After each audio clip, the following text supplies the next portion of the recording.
Alright, so here in the upper chest and arm of the cat, we got the pectoralis major and the pectoralis minor.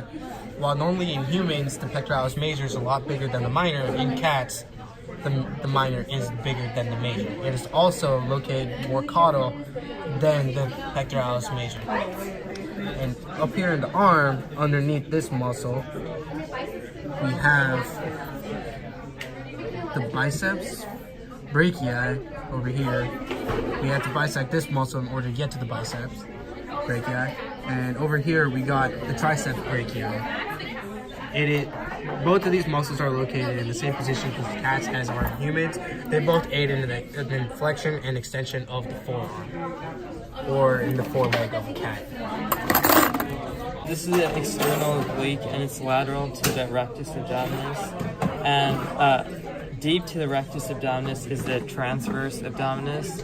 And lateral to that, which is deep to the external oblique, is the internal oblique.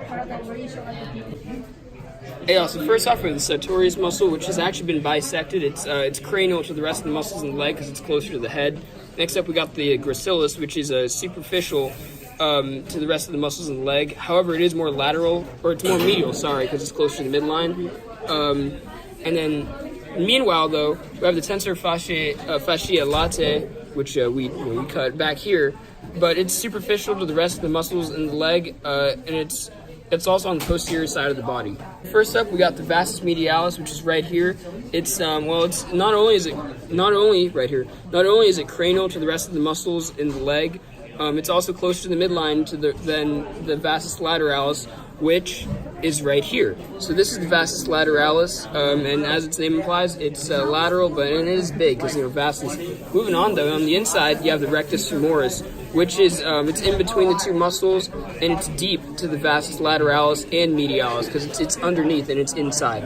So, anyways, flipping up the gracilis muscle, we have the deep muscles of the leg.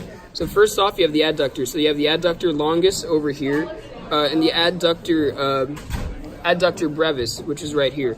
Now, the two adductors, they're both deep to the gracilis, and the longus is more cranial than the gracilla, more cranial than the medius, or the brevis. Sorry. Now, moving on though, you have the semimembranosus, which is right here. It's actually cranial to the semitendinosus, which is back here. So yeah, the more you know.